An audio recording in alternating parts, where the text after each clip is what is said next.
All right, well, let's get started because everyone's already quiet. So. Okay, so. One second. Unmute. All right, there we go. Okay, so we're here for Michael Calzadilla's thesis defense. So I'm just gonna spend about 5 minutes bragging and kind of building him up before we get started. And so Michael's gonna show you some really nice results, and I want to just talk about a little bit of how we got to those results. So Michael's a real sort of multi-wavelength guy. So the plots you see today are going to come from about a dozen different telescopes, including 170 observations with Chandra, totaling 1,250 hours, or 4.5 megaseconds, if you count that way.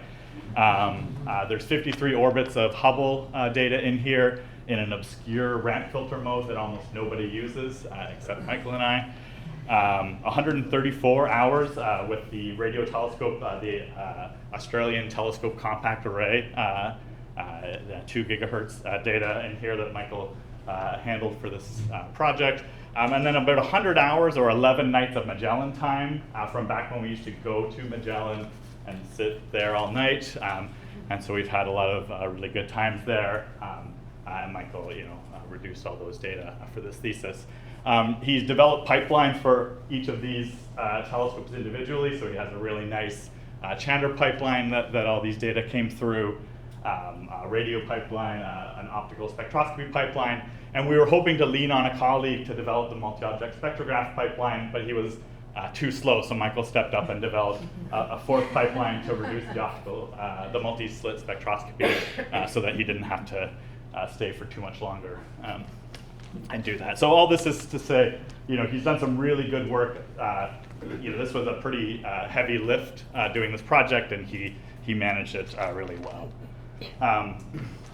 Before coming to MIT, he won a pile of awards, which I won't name, but a couple of them were, he had the Gates Fellowship in Cambridge, and he actually won the NSF GRFP before coming here as well. We lured him here with the Fred Kavli Fellowship. And then while he was here, he became one of NASA's finest, the finest or finessed fellowship, however you want to pronounce that. Both ways, yeah.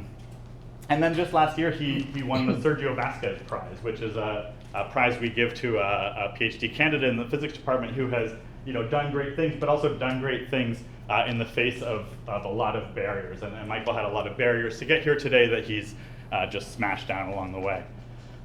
The most recent and bittersweet award he's won is the Hubble Fellowship at the CFA. Bittersweet because it means he has to leave, and he's not going far, luckily. And I think we should be able to lure him back if we keep getting ice cream cakes from time to time. So Michael's really good at science and math and these things, that we're supposed to be good at to get these degrees. But the reason that he has all these awards is because he just really wants to be an astronomer. He's really passionate, and he has just a ton of internal drive and desire to make this happen. And so, that's why he's been successful, and why I have no doubt he'll go on to do great things. And so, I'm really looking forward to this talk. It's been a real pleasure working with you for however many years this has been, and I'm looking forward to many more years and many more empanadas and more Cuba Libres on the road. The empanadas are gold at the observatory. It's currency. So yeah, thanks so much, Mike, for that really awesome introduction. So I think Mike has a lot of potential dirt on me that he could have used to embarrass me, but thank you for making me look good. And I also thank you all for coming and being here today and on my last day of work. And so it's not for now. for I'm going to talk to you about my thesis today about the evolution of supermassive black hole feedback in galaxy clusters. So this just covers a very small topic of how the universe came to be. And so how it started, we've been accumulating data, not just me, but people over many centuries. How does the universe work? We've been trying to understand this. But the story so far, if this advances. All right, the story so far. In the beginning, the universe was created. This made a lot of people very angry, and it was widely regarded as a bad move. This is just, I think, a fun quote from Douglas Adams for the Hitchhiker's Guide to the Galaxy series. And I think it also maybe reflects the mood I was in when I was stressing about making a talk. But I think this is really fun because it's really fun, but also it kind of skips over a lot of detail, right? The universe was created. So let's just start from the beginning. It all started with a bang, right? At the first, the universe began with a bang, and then a really rapid period of inflation. Space started expanding so quickly that eventually it started to cool down, and allowing for atoms to form, molecules to form, and so on. And then you start getting stars, and so on.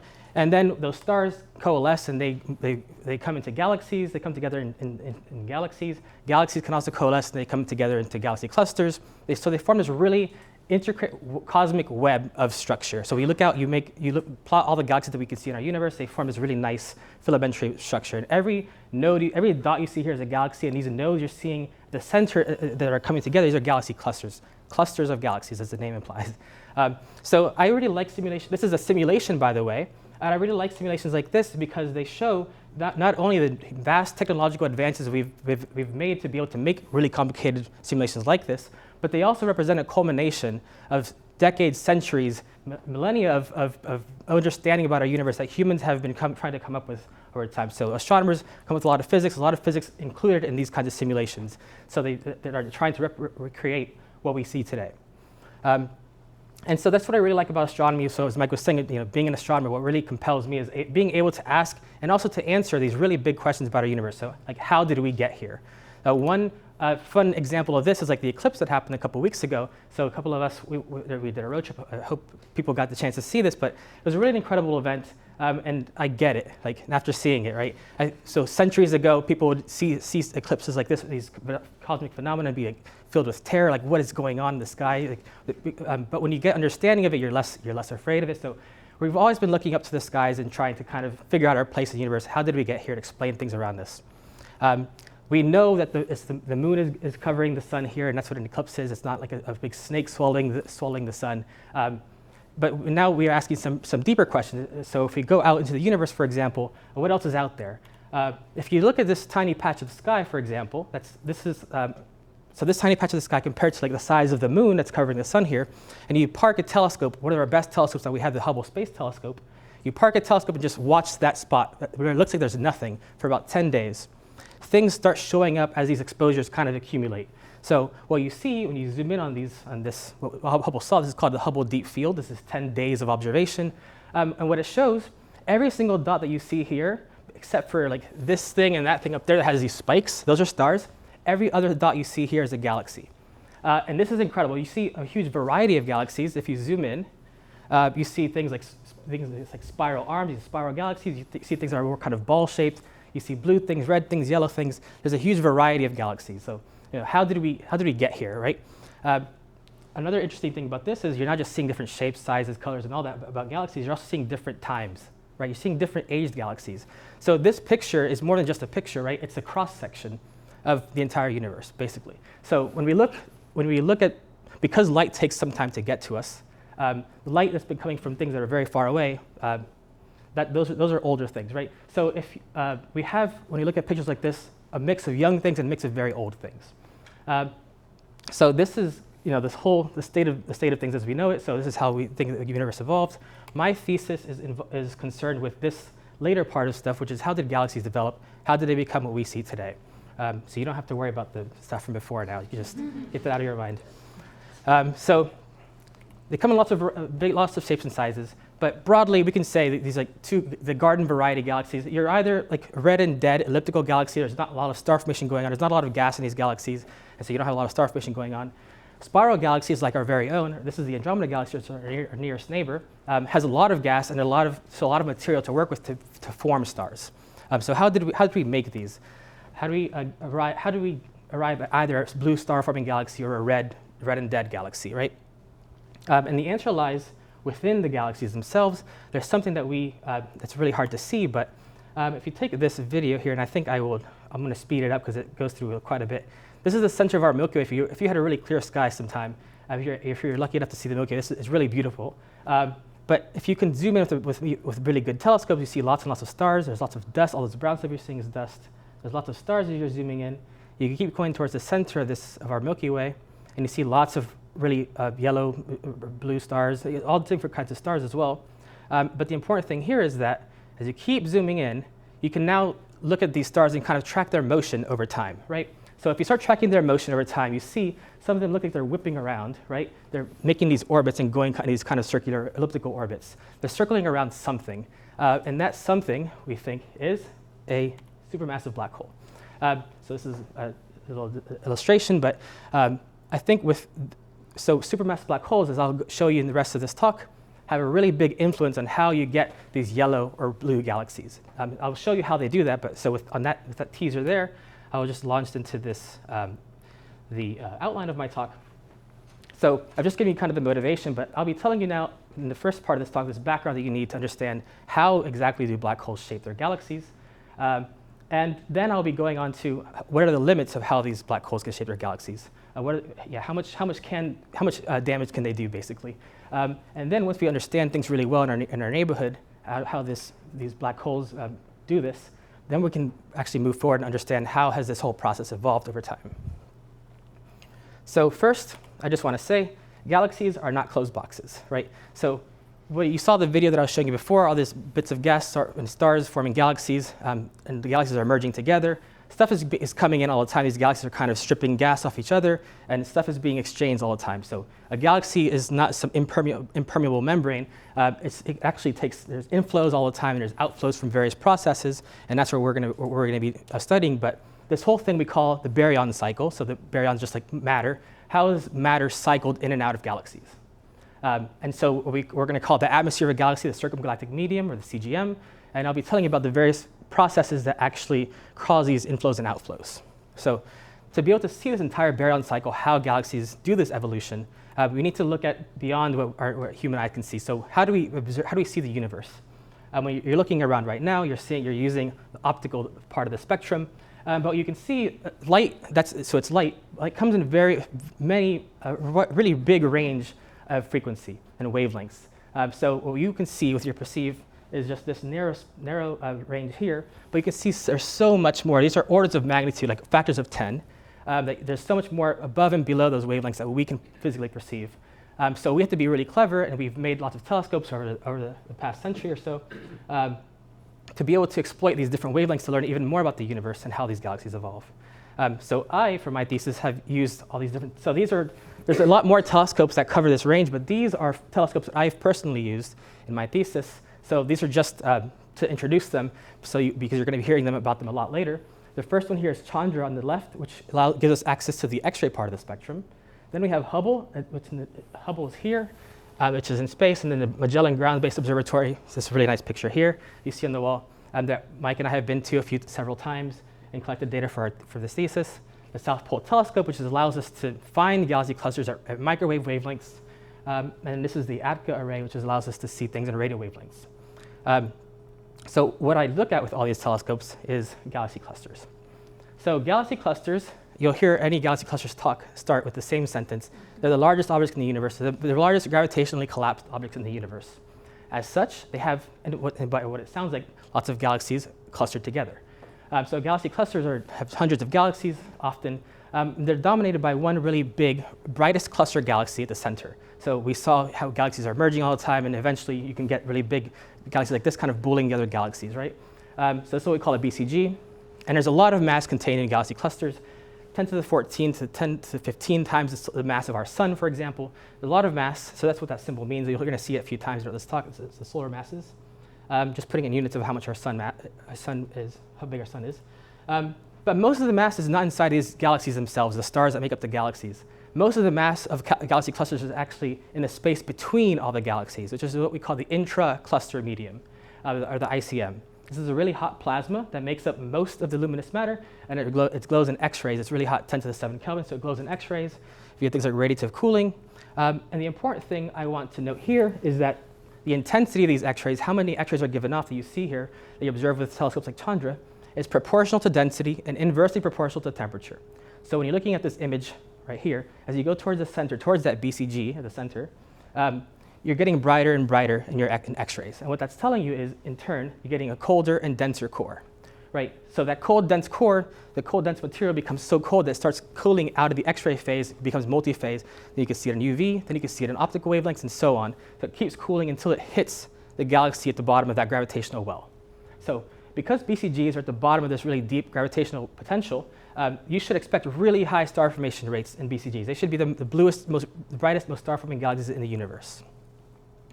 But when we observe them, in fact, they're what we call red and dead. They're these really yellow, passively evolving elliptical galaxies that aren't doing very much star formation at all, right?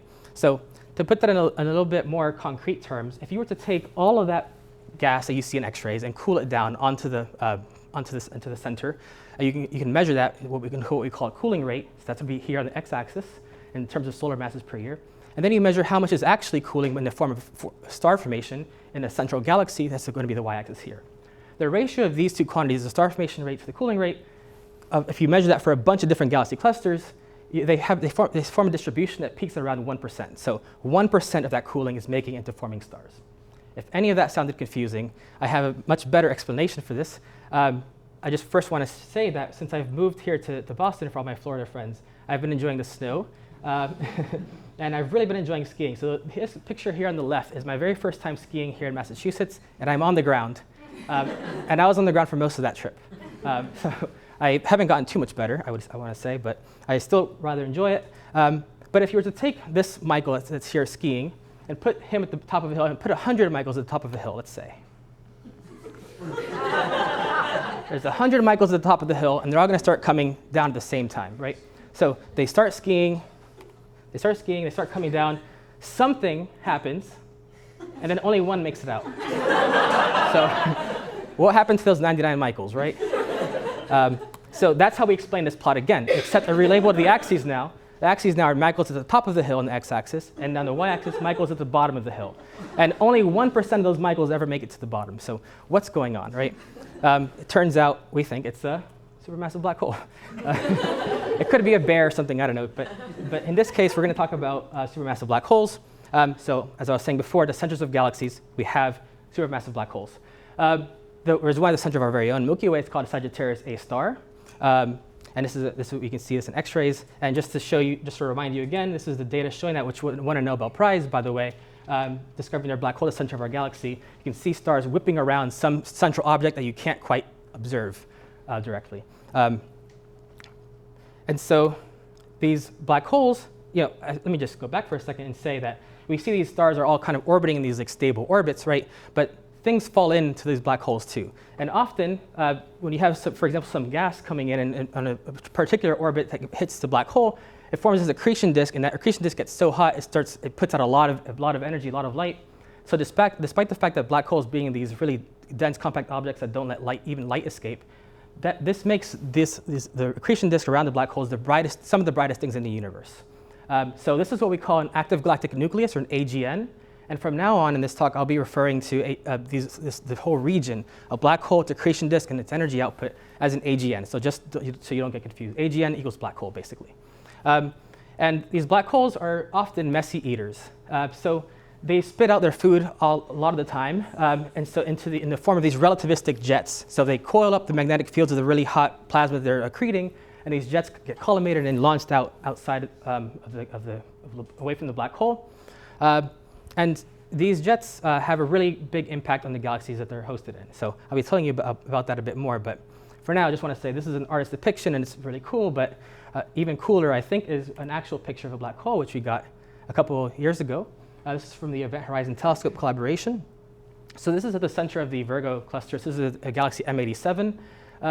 And just for context, this is a really massive black hole. But just for context, if you were to take our entire solar system, so let's say the outside orbit of our solar system, let's use Neptune as an example. If you take the sun and all the way out to Neptune and plot it at the same scale as this black hole, you can see that we'd be engulfed by it. It's a really massive black hole. It's 1 billion times more massive than our sun. And what I want to show here is that this is using the Event Horizon Telescope. This is a really long, very long baseline interferometry technique. But if you can zoom out and use various different telescopes, you can see this jet too in actual data. As you keep going further out, you're zooming out. You're seeing the jet still in radio, and then you start to see it. It's so energetic that it becomes visible in optical wavelengths as well. And then you're seeing here how this jet extends far beyond the host galaxy that it's in, and then you can see kind of the surroundings. You're even seeing these jets in X-rays. And so I just want to highlight the fact that despite black holes being this really tiny thing compared to the host galaxy, they have this really huge impact. The jets can go on for very much far beyond the galaxy itself. And that's how we're going to build this notion up of how black holes affect the evolution of their host galaxies. So these tiny things can have a really big impact. So these jets, they launch and they interact with their surroundings. So this is a simulation of a jet going through their surroundings. And you can see here that it's kind of driving a lot this kind of turbulence and stirring things up. And it kind of creates this bubble that starts rising buoyantly out of the potential. This is very similar, I think, to if you've seen Finding Nemo, or not even Finding Nemo, but if you have ever seen a fish tank, you have like a bubbler at the very bottom. You have this bubbler that aerates the air, distributes oxygen into the water for the fish. The same way, these AGN are distributing energy, their accretion energy, and converting that into this outburst energy that then aerates kind of the surroundings, and that's how they kind of couple their energy to them. We see this in a few different places. For example, our Milky Way, we have evidence that there was some outbursts in the past. These are what we call the Fermi bubbles that extend really up far above and below our galaxy, which Tracy here on my committee helped to discover, which is really cool. And I also, another cool example is the closest AGN to us, which is called Centaurus A. And here you're seeing a multi-wavelength image, an optical and radio and X-rays as well. You can see the jets and the galaxy is in the center there. And I'm pointing this out because I want to just plug really quick how we had a study on this that was then featured on the cover of Nature Astronomy a couple years ago. And this is using data that I featuring data that I collected from my first successful proposing run in this Hawaii observing school at Mauna Kea. So that was really cool. I really enjoyed that. So yeah, you can look at a galaxy and think it's a pretty unassuming thing. So this is another galaxy, Cygnus A, and optical wavelengths. So this is thing in the center. But when you look at it at radio wavelengths, you can see the jets. And these jets extend far beyond the galaxy, right? You can look at it also in X-rays, and you can see these jets are visible in X-rays too.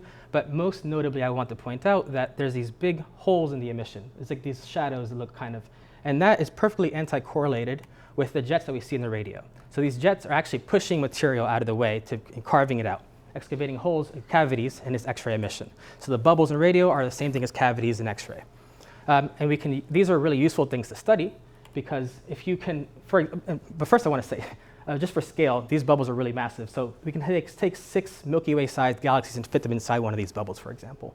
But these are really useful things to study because they help us figure out the energy of an AGN outburst. If you were to take these jets, you're plowing through this medium and you're pushing it around, you're compressing it. They're kind of acting like pistons. So you're doing mechanical work on your surroundings. So by measuring the pressure of those X-ray gas around those cavities and the volume of them, you can estimate some kind of energy associated with that outburst.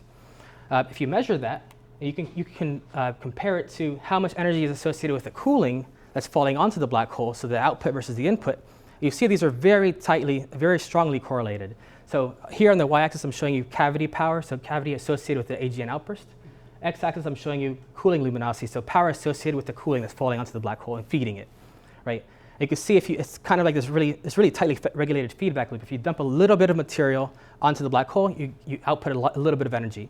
If you input a lot of cooling material onto the black hole, you output a lot of energy too. So it's a really tightly regulated thing. And so in that sense, I think it's really fun to point out, I will leave this outstanding questions for later. I think it's really fun to point out that AGN feedback act as this kind of cosmic thermostat, or they regulate this cosmic thermostat. So they're really kind of like the cosmic dads that are telling you that don't like you touching the galaxy thermostat, right? So this is, by the way, an astronomer, Fitzwicki.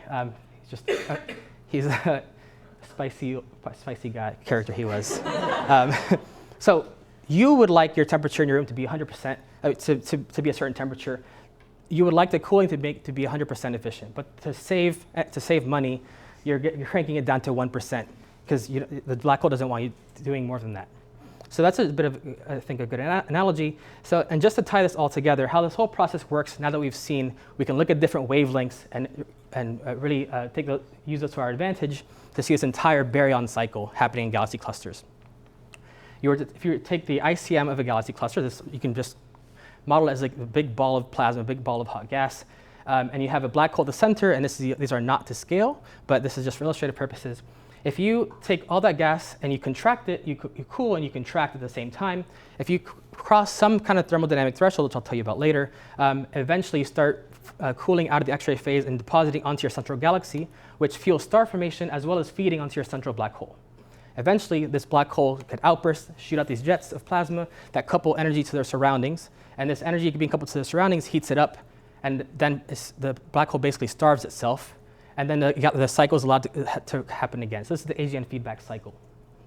So just to tie that all back together, these black holes are really strong engines of recycling of material in these galaxy clusters. So when we look out into the universe and we see a bunch of different types of galaxies, we might, from theory, we expect this red line here I'm showing you here. So what I'm showing you here on the right-hand side is this galaxy luminosity function. What it's really just telling you, all of it, it's very simple. It's just telling you how much of something there is.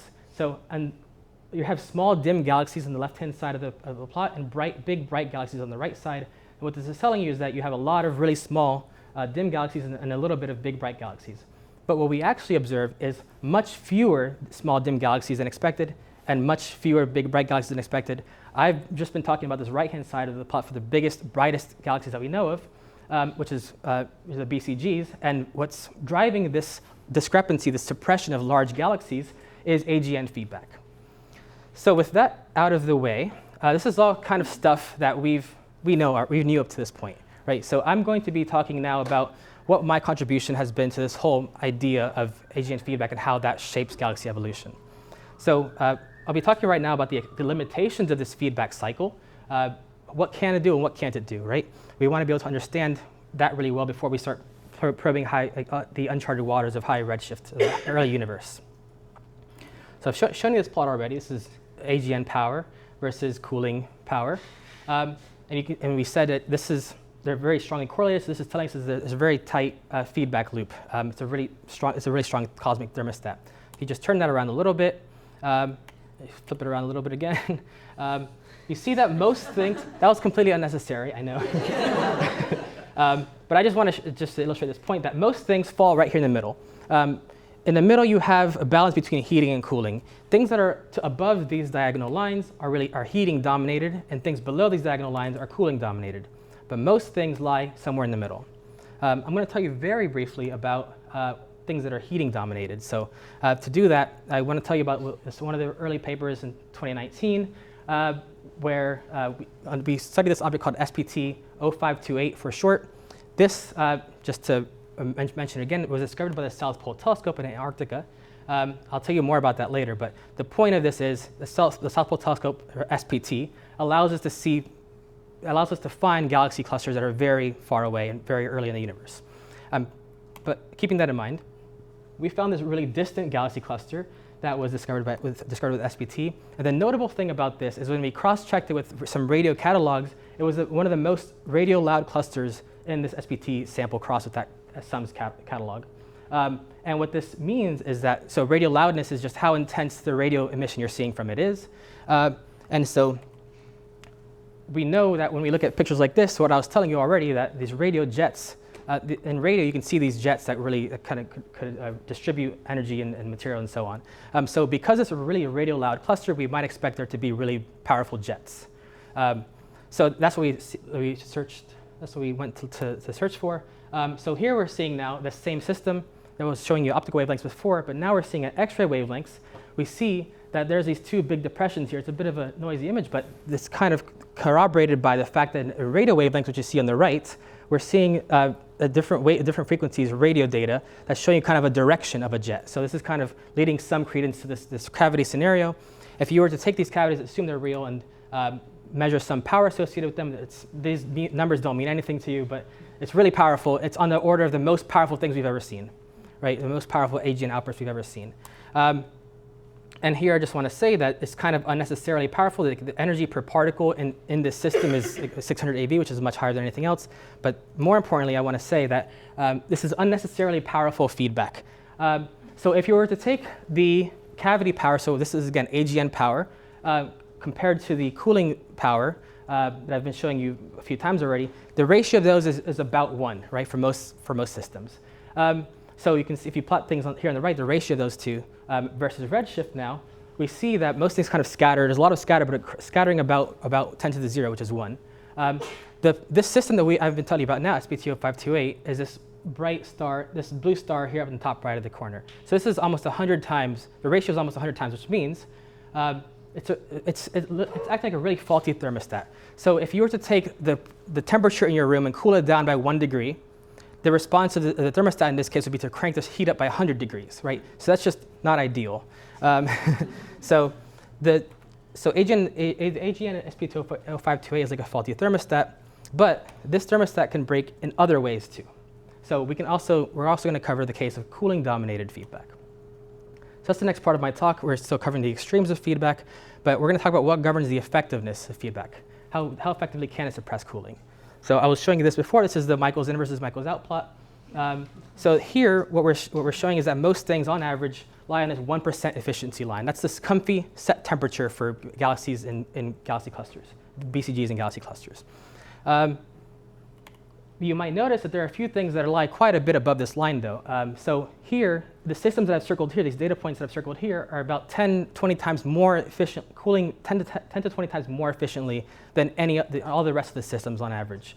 So what's going on here? So Mike and I, we got a really big Hubble proposal to study these systems, these extreme cooling systems, to figure out why is AGN feedback struggling in these systems to suppress all that cooling. Why is it allowing more cooling to happen than in any other system? And for as he was alluding to before, we use this really obscure ramp filter on Hubble to map out ionized gas in the form of oxygen-2 emitting multi-phase nebulae to investigate why is AGN feedback struggling, and also why this is a very recent finding, which is AGN feedback, I've been telling you, could suppress cooling, but it can also promote cooling locally in some cases. That's just going to be a wrinkle in the whole story, so I'm not talking about point 2 for today's talk. You can ask me about it later, though. I would be happy to talk about it. But just because of the time, we'll just talk about point 1. So here's our sample that we studied with Hubble. We also have Chandra data on each one of these systems. It's a lot to see, but I'm just going to guide your eye a little bit, zoom in on one of these. This is called the Phoenix cluster, which was also detected by the South Pole Telescope.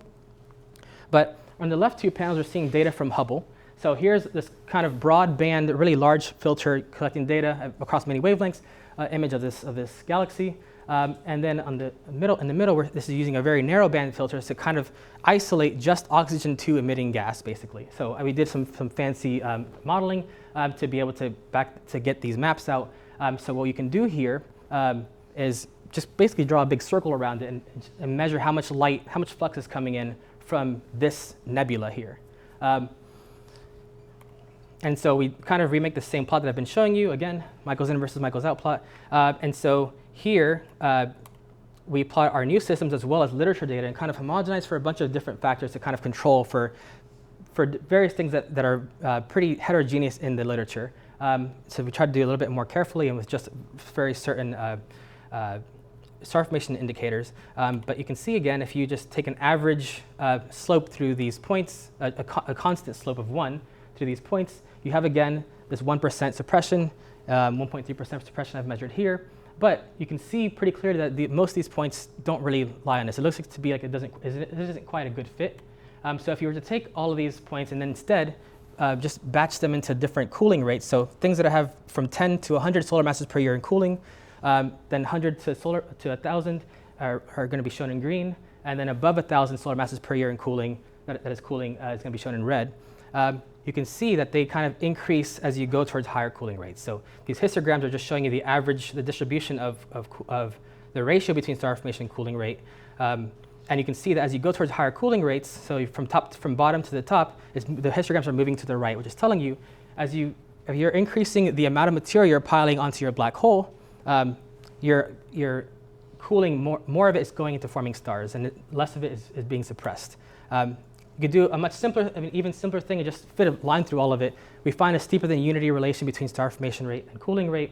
So what this is telling you, there's a gradual increase in the cooling efficiency of these systems, which could conversely be interpreted as a gradual decrease in the effectiveness of feedback instead.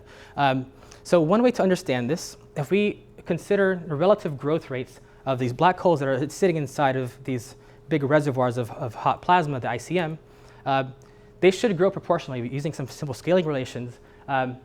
for those who don't know, black holes have a limit on how much they can feed. It's called the Eddington limit. You can only push so much onto the black hole before the energy being released in the accretion pushes away that material. So light has pressure, it turns out. So this is called the Eddington limit. And based on this proportionality, the growth rate of a black hole has a cap, whereas the growth rate of the ICM, the halo that it's embedded in, has no analogous cap. So you're growing proportionally for a period of time, but if you, for example, accrete some smaller subhalo, smaller galaxy with a black hole in it, the halo, the ICM will grow a lot faster than the black holes will be able to merge. This could lead to undermassive black holes, for example, and this would affect their mode of AGN feedback. So I've been telling you about AGN feedback and how it suppresses cooling. There are a few different ways it does that. So to illustrate that, I have two identical galaxy clusters. By that I mean the same size and amount of ICM here, and I'm plopping two black holes in these identical halos. So one black hole on the left, we'll call it proportionally sized, and the black hole on the right, we'll call it undermassive.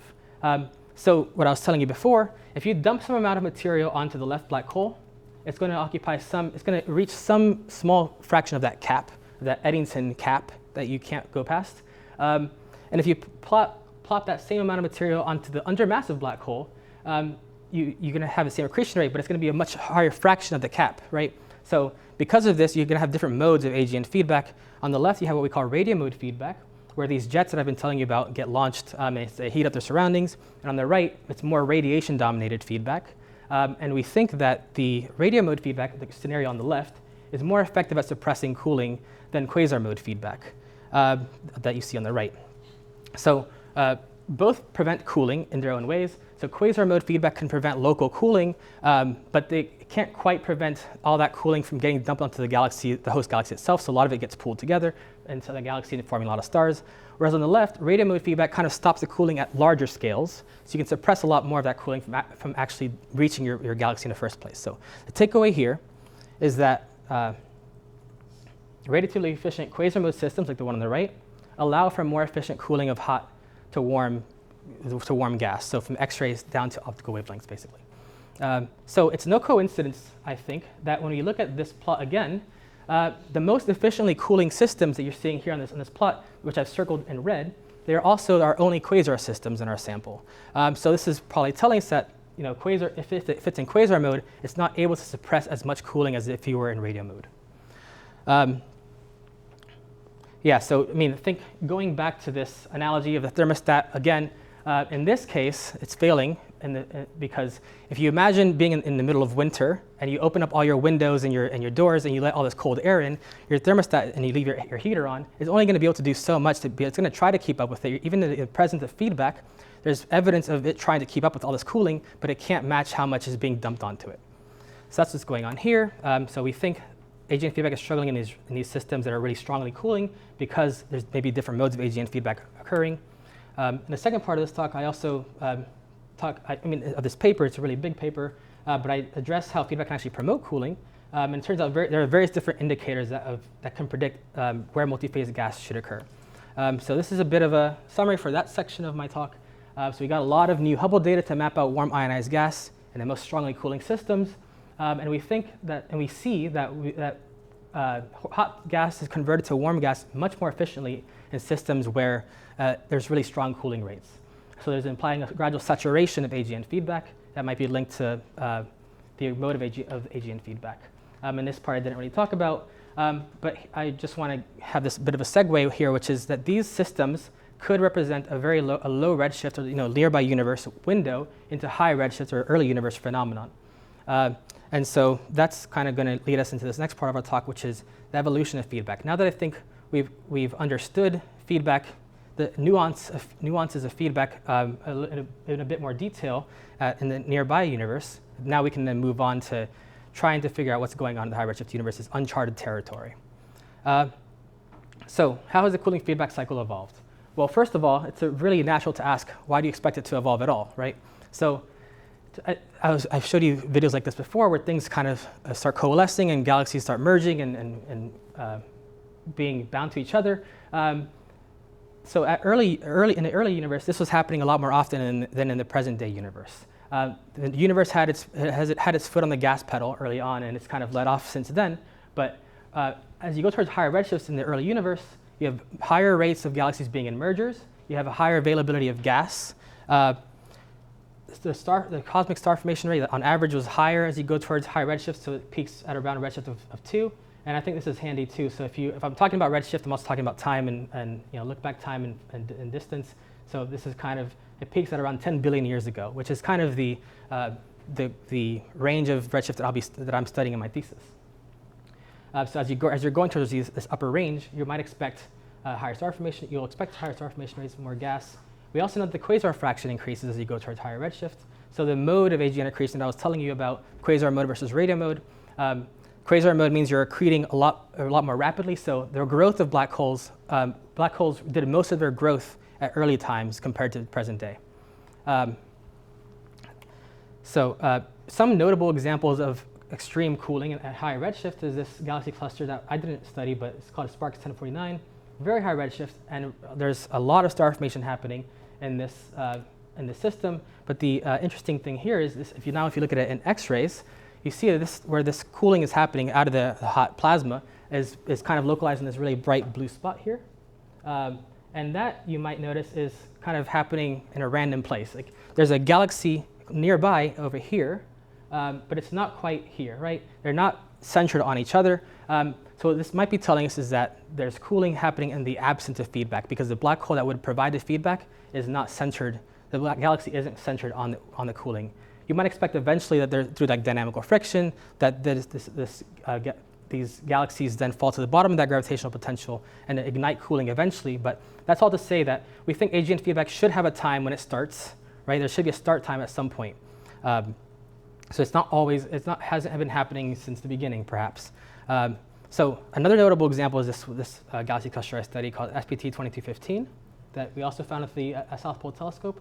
And just, I want to go through quickly for this, but it's an exceptionally isolated and relaxed galaxy cluster with a lot of star formation going on. And here's all the data we have on it. We have radio data, which you can zoom in. You can see there's an AGN by the radio data. You can then zoom in and see the galaxy cluster, the ICM emission in X-rays. So this was found because it was a really extremely relaxed galaxy cluster in X-rays. So it's very, very symmetrical. If you had a system that had a lot of merging going on, it would not look like this. It would be very disturbed morphology. But the fact that it's very relaxed tells you it's been parked doing nothing for a while, basically. Just like residual cooling is happening. So because it's extremely relaxed, we measure the thermodynamics of it, and we see that it has a really strong cool core, which means this material in the center is cooling very rapidly. So because of that, you should expect all that cooling to be deposited into your galaxy, and you should see a starburst, like what we do observe. So just like this extreme cooling systems I showed you with the big Hubble program we studied, there were all these filaments going on, and this really shallow, like half an orbit data of Hubble, we can see kind of this structure, like filamentary material, this wispiness here. With any deeper data, it would surely show something really spectacular. So these are star-forming filaments where stars are forming. And this is what these raw data look like. This is a spectrum.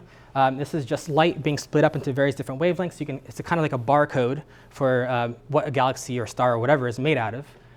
By separating its light, we can figure out what it's made out of. And this barcode here is telling us that the wavelength of this certain element, there's a lot of emission going on. So that's what we look for to see if the emission of this particular wavelength is telling us that there's star formation going on.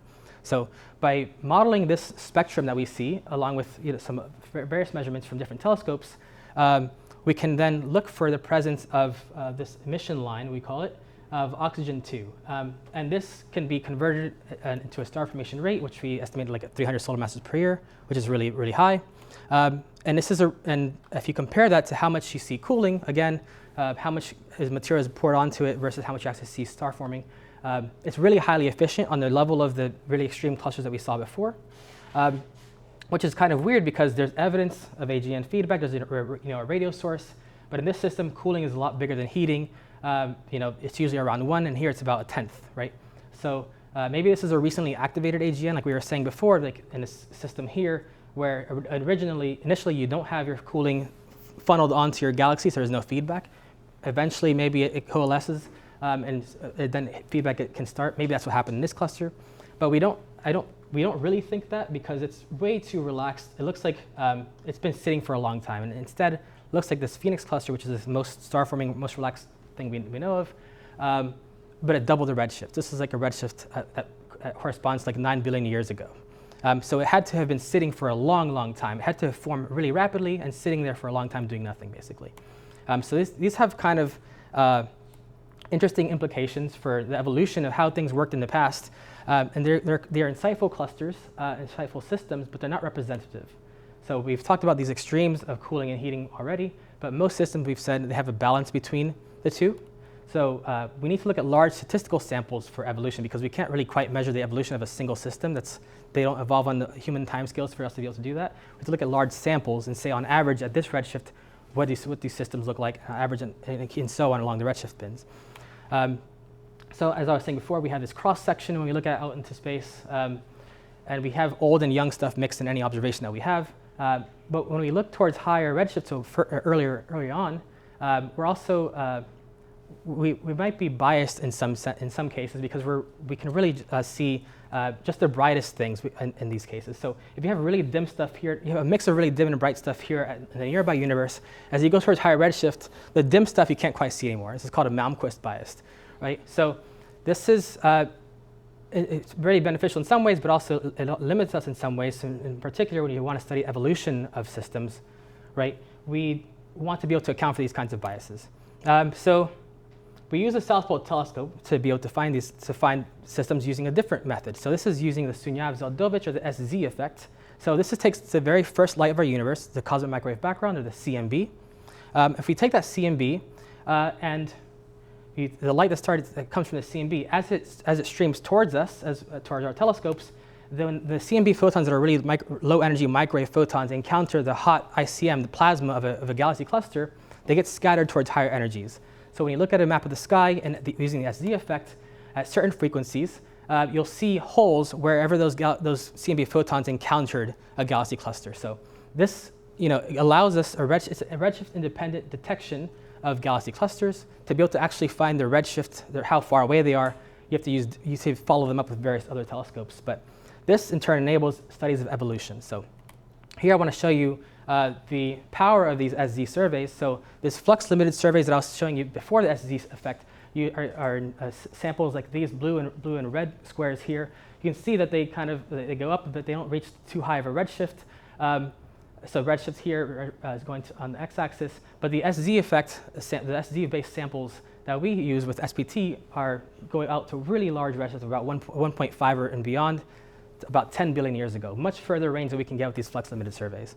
And so the sample that I focus on in my thesis is the stuff in this red box. Everything in that red box is what I do. And we can do some interesting stuff with this. So we were talking about when does that AGN and cooling feedback cycle start.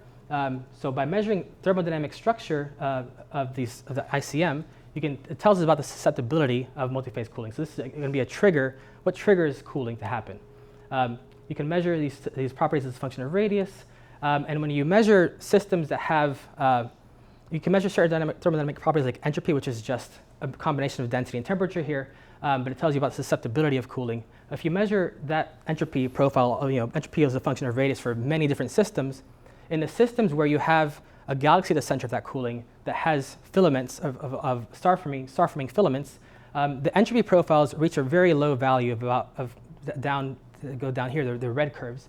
And the systems where you don't have this star formation going on, there's no filaments in H alpha detections, they all kind of level off at these really high values of entropy. They don't cross this threshold. So we can call this a kind of arbitrary number, but a threshold here that below which the ICM becomes thermally unstable and becomes multiphase cooling, cools out of the X-ray phase.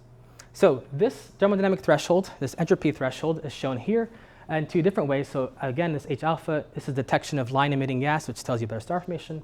You can see that below some threshold, this dotted line here, below that threshold, systems where you measure this from X-rays, below that threshold, you get an explosion of detections of H alpha.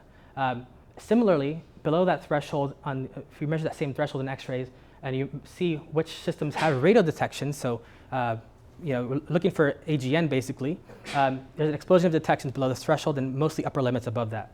So the ICM becomes thermally unstable below this threshold, which triggers both star formation and AGN feedback at the same time, right? So what I want to point out here, though, is that this is a really well-known result, and it's been corroborated many times since, but this is for very nearby systems. This is a redshift below 0.2. And so this hasn't quite been done for high redshift systems, but yeah, I could show this too. So as I was saying before, we have the ICM contracts and cools, and the central entropy falls below some threshold, and then you get stars and black hole feedback. And then these feedback pushes things out, it heats up the atmosphere, and then you have higher central entropies, and then it's not allowed to cool again, right? So what we want to do is put a redshift axis on these two plots and see how has this threshold, if at all, changed with time. To do that, we use what I said before, the SPT surveys. And this is what we call the SPT Chandra sample, because every single system in this sample has SPT data, has Chandra data, and radio data, optical data from various places. So we can look at the X-ray image of a sample cluster in this sample. This is I didn't mention this, but it's 100 galaxy clusters, and they span 10 billion years in evolution. So an example of one of those clusters in our sample is this one here. Here we're looking at it in X-rays. By measuring the thermodynamic properties of it and derive an entropy profile, we can then say in the core of it, how low is the entropy? If it's below some threshold, you expect multi-phase cooling. We can follow, if that happens, we can follow that cooling down to smaller scales and see if it's made it to the galaxy. If it's made it to the galaxy and it's forming stars, this is what I did. I went to the telescope and tried to look for, and got spectroscopy on a ton of different galaxies. What we're looking for is the presence of oxygen-2 emission. If that happens, then we know that there's probably star formation going on. And then we can follow the cooling to the very smallest scales and ask if it's made it to the centermost black hole in that BCG. And here at a glance for our entire sample, you can see if we have radio detections or not. So do we see AGN accretion happening in there or not? And here is our result. So I was telling you already, so below some entropy threshold in the nearby universe, we have detections of star formation, and above that limit, we do not, right? So this has been shown already. This is what we've already known. But what we've done for the very first time is show that this threshold persists out to very high redshifts. And so this line that we've drawn here separates detections from non-detections pretty cleanly, and it's still separating things pretty nicely as you go towards higher redshifts. So I've just kind of drawn this line here. This is based on the low redshift data and just kind of pasted it onto all these. But if you actually try to measure what that threshold is, see if it's evolved over time, I find really no statistically significant evolution in that threshold value. And the fact that these error bars don't blow up, but we can still measure an actual consistent threshold value, implies a very strong, long-lived connection between the cooling and star formation. This is a fun result that earlier this year we presented at a press conference at AAS, which is a fun experience. So yeah, just showing you that again. Here's all the 5 plots of star formation versus entropy. And on the bottom now, I'm going to show you data for the radio side of those plots. So before, again, we see below some threshold, you have ignition of AGN feedback at low redshifts. When you go towards the high redshifts in the last three columns, that dichotomy disappears completely. It looks like there's no real line separating detections from non-detections in those systems. So this is a weird result that we don't quite understand too well yet. I was thinking maybe, so this is implying that there's some strong evolution in the cooling and feedback cycle, and perhaps the feedback cooling connection is not as tight in the past as it is today. Possibly because, as we've talked about, we have, for example, higher merger rates as you go towards higher redshifts. These mergers are bringing in gas to your galaxies, and that gas is also reaching your black holes. So the mergers could be bringing in gas to your black holes, and what that would look like, as I've said before, mergers will have a very high entropy core. It's a very messy system. You're not going to have low entropy in those systems, low entropy ICM. So that would look like a point in the top right of these panels. So high entropy, but still AGN activity. I don't quite believe that, because I think we should probably see that same signature in the star formation, the H alpha plots as well. I think if you're driving gas to your black holes, you're also driving into your galaxies, right? It could be that, as a reminder, that we have this system we studied at high redshift Spark 749, where the cooling is not being funneled onto your black hole. So if this is common, if you get dislodged BCGs, perhaps if that's really common, then perhaps you get these scenarios where you have a lot of star formation going on, but you don't have AGN being ignited, right? So that could be a possible explanation for what we're seeing as well. And then finally, I want to talk about was feedback more or less effective in the past? So we talk about how the conditions, the trigger for the cooling and feedback cycle, how has that evolved? Basically, it hasn't. And was feedback more or less efficient in the past? It's the next thing we want to talk about. So we were saying before, we've seen this plot already, but the systems that are most strongly cooling, most efficiently cooling are also like quasar systems. We've said before, quasars are more efficient. Quasars are more frequent as you go towards higher redshifts. So maybe what we're seeing here could be seen in redshift as well. So you might notice in these histograms that the average, I've written here, average redshift of these different chunks of data as well. Average redshift in the lowest bin is 0.06, and as you go up, you have a higher redshift. So maybe what this is telling us is that as you go towards higher redshifts, you're getting more efficient cooling or less efficient feedback, right? So I don't think this is the right sample to study that with, though. This is very extreme systems that I studied in this paper. But we do have just the right sample for this. And that's our SPT Chandra sample that I've already been telling you about. So with this, we have all the X-ray data and that we need, and optical data that we need to be able to make these star formation rate versus cooling rate plots again. And here I'm showing you data from that previous paper, Calzadilla 22, in gray, and the red line here is a fit to those data. And then in green and blue, I'm showing you our new data from the SPT Chandra sample and different redshift bins.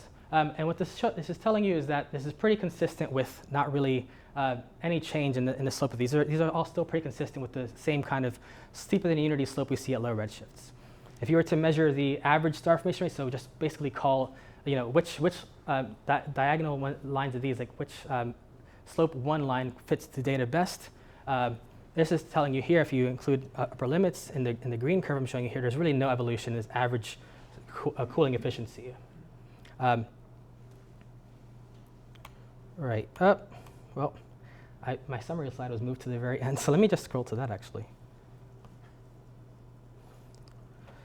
So I've been telling you about how in the most extreme heating systems, so one of my papers on the most extreme heating system, heating is unnecessarily powerful. In extreme cooling systems, feedback struggles to keep up. And SPT-related samples, multi-wavelength data, that we have multi-wavelength data on their spins, a really high redshift, large redshift range. We demonstrate for the first time that the trigger for cooling and feedback, for cooling at least, hasn't changed to high redshift. But it doesn't quite predict radio AGN activity as well as at low redshifts.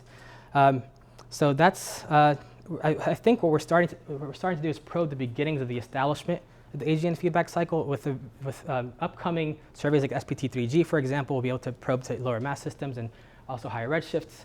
And with many other large surveys that cover many different wavelengths, I think we'll be able to actually start answering like when did AGN feedback cycle start on average, and so on.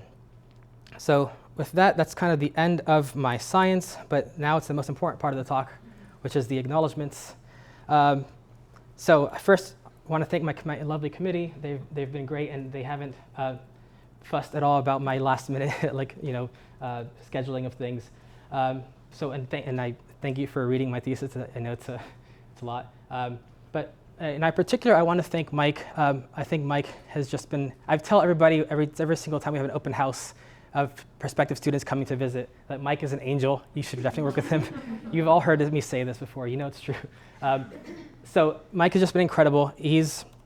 Before I, and our research group has also been incredible. We've had a lot of fun over the years, and there's different iterations of the team, and they've always been supporting me. But yeah, Mike in particular, just really want to thank. I found Mike. I met Mike in 2013. I don't know if you remember this, but you were giving a talk at an REU that I was at at Harvard. And you gave a talk, I was like, this guy's cool, he seems nice. So later on, when I was applying for PhD programs, I looked him up and I was like, are you taking students? Before I even applied, just to see if it's worth applying. And I'm so glad I did. Actually have no, I won't say that fun story.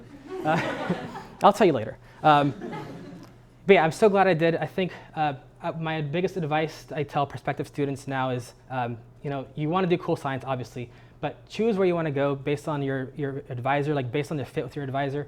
That's going to make or break your relationship. I think the science is secondary to that. Like science is obviously important, but it's going to be secondary to your relationship with your advisor, your relationship with other grad students, for example. But Mike has been a perfect example of this, and I'm so glad I reached out to him before I applied. And I see Mike as just like a really cool friend that I get to work with, and I hope we keep working more in the future.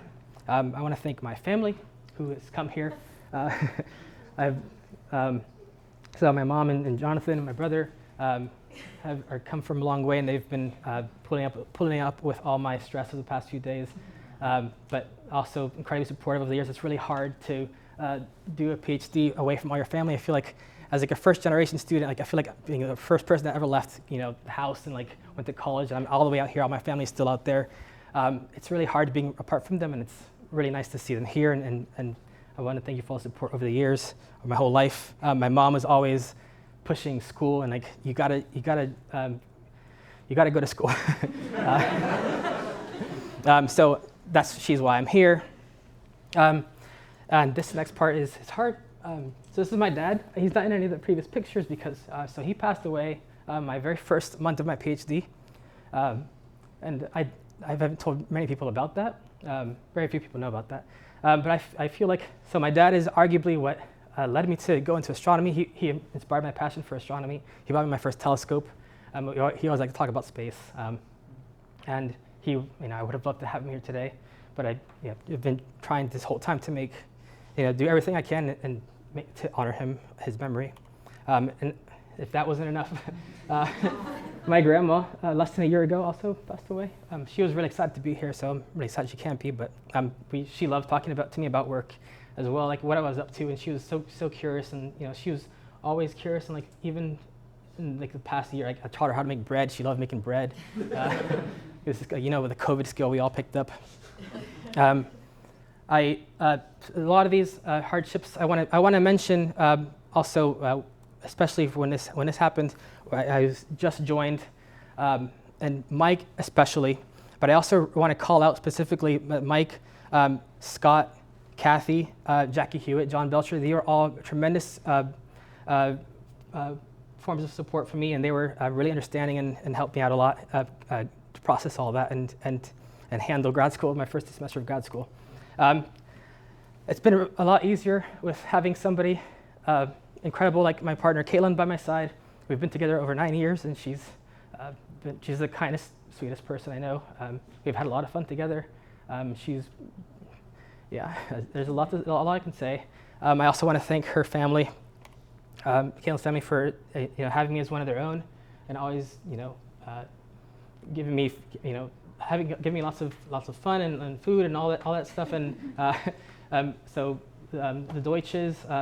Carol is also in these pictures, and Anne in her family has been another kind of making this home feel like another home away from home whenever we go there for Thanksgiving and all that.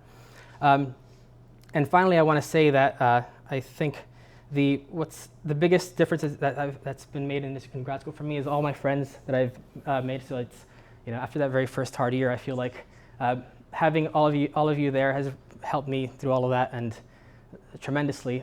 And I once told Mike, I regretted saying it as soon as I said it, but I was like, I feel like grad school is kind of like daycare. We just like go, we just like go have fun, and we have snacks, like we have free like grad lunch. We even like almost made a nap room sometime. We were almost successful, and then we have a meeting with our advisor once a week. It's like so it's just been a tremendous time, and I want to say I think there's a really nice quote I saw. I don't know when it was, but somebody said it on Twitter. It was like, the product of your PhD is you, not your thesis. And I feel like all the connections I've made throughout my time in grad school, I feel like it's made me like a much better person in many different ways. And I will always cherish the memories I made here. And it's sad, it sucks to be leaving, but it's been a great time. And so with that, I'll just leave you again with my summary and take any questions.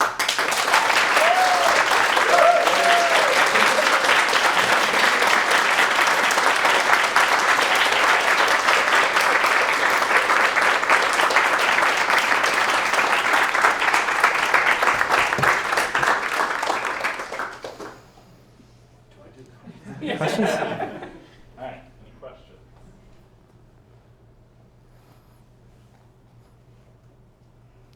questions online. I think in part 3 you were mentioning that the threshold wasn't explained among like radio frequencies. That might be butchering that. Is that like the next question you're trying to answer when you go to Harvard? Like what's the next thing that you're looking into? Yeah, so one thing that let me see if I have these backup slides. I'll just go back to that.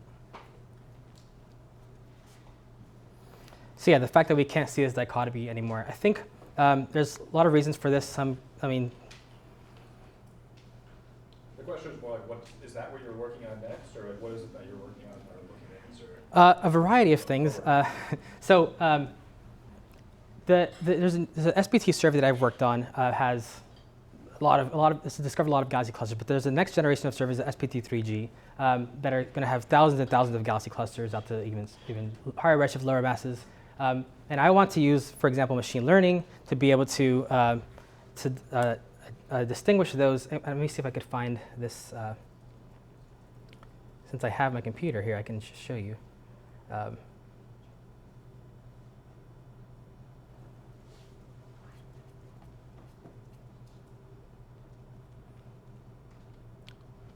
Right, so a galaxy cluster, as I was telling you about before, they go through these periods where they're really messy, and then they kind of become a lot more relaxed.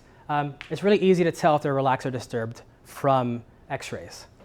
You can see the morphology, how symmetric it is, for example. But the problem is X-rays are really hard to get.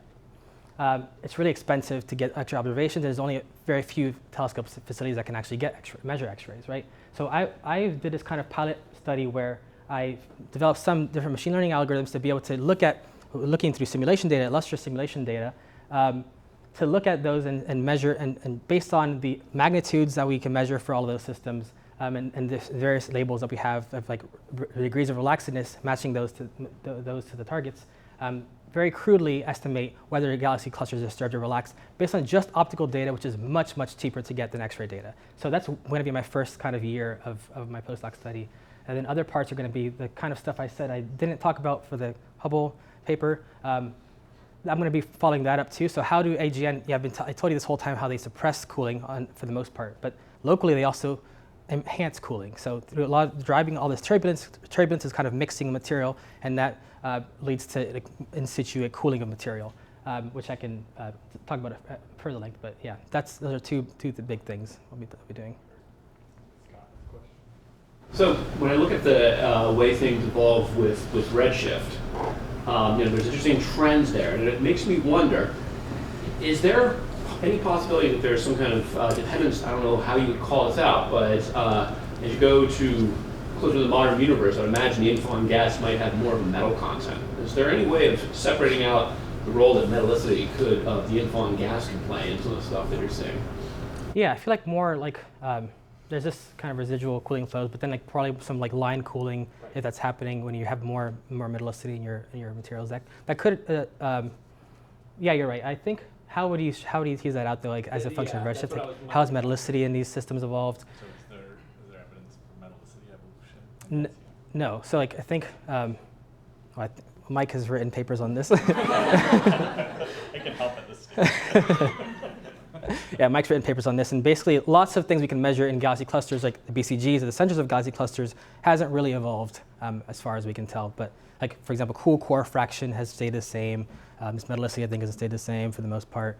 A lot hasn't changed. So looks like we got to keep pushing further and further into redshift, or maybe lower mass, like different parts of the phase space to be able to see any evolution. But so far, we're seeing it's just been chilling for a while. We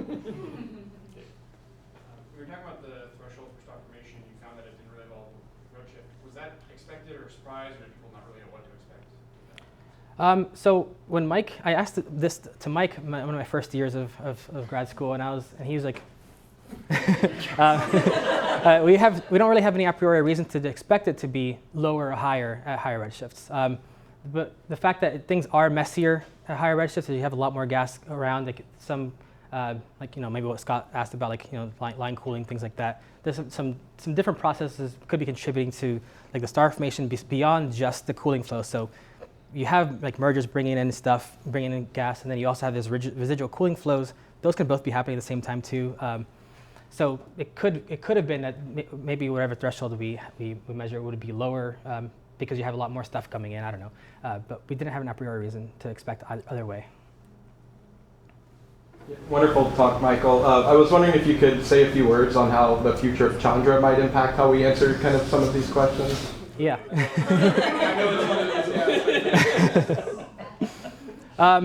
So yeah, it's a really prickly subject, but I of course would like Chandra to stay up. I think it would be really shooting yourself in the foot. It's the only real high resolution X-ray mission that we have right now. Hopefully Axis could also come online. For me, I mean, in particular, just for me, just talking for myself, for my research, I don't think I'll be too strongly affected. The reason I say that is because, for example, when I was telling you about like bubbles, that to be able to measure bubbles to measure AGN energy, right? When I showed you this this guy here, this guy is at redshift of like 0.7, and the bubbles are almost impossible to see. You got to have supporting evidence. As you go to high redshift, you're also the resolution of Chandra isn't the best for being able to see really high redshift bubbles. At low redshift, it's incredible, but I think we've kind of tapped our limit with being able to study studies of cavities with Chandra. For now, I think we would have to get a year of data to be able to get one system. It's just not feasible, right? So I'll tell the story here where I said I would tell you later. But so when I was deciding where to go for my PhD, I got into a couple places at MIT being one of them. I was in Cambridge. I was going to stay there. I was going to work on the Hitomi mission, which I don't know if you've heard about it, but CRISM is now its spiritual successor. But CRISM, yes, Hitomi, launched, and it was great. It was going to revolutionize the study of high resolution of spectroscopy of galaxy clusters. And then a month later, I come and fly and do my visit here, and I'm talking to Mike. In the middle of our conversation, Mike stops the conversation and checks his email. He's like, "Wait, Hitomi just burned itself to death." Hitomi blew up at that time, and it was at that exact moment I decided not to put all my eggs in the X-ray basket. So I diversify. So that's like Michael was saying, and I've shown you here. I studied lots of different wavelengths. For my science in particular, I don't think it'll be the end of the world. But of course, I want Chandra, and I would like Chandra for follow-up of specific objects. And I'm hoping we can get some new missions in the near future too. Yeah. Can you talk more about the offset between the BCG and the rest of the gas? Like I would expect naively that they'd all be in the same potential level, and you'd expect the most massive things to be overlapping, but it seems like it's not the case, at least for this example. Is that common?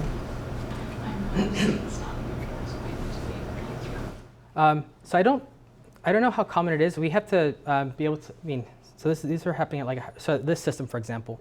You have lots of mergers going on at these higher redshifts. I imagine at higher redshifts it is a lot more common. You have these major mergers knocking your BCGs out of the gravitational potential. In general, these BCGs follow the X-ray peak, but not exactly the centroid, and that's you can also get offsets between a centroid, which is basically the big dark matter average dark matter center, versus the peak of the X-ray emission. That's more of the matter is cooling. Those can be offset all the time, and I don't think those change that much as you go towards higher redshifts either, but we don't know. Yeah, basically. All right, in the interest of time, we're going to stop questions, but contrary to what Michael said, this is not his last day of work, so he's asking questions for a little while. So let's give him one more round of applause.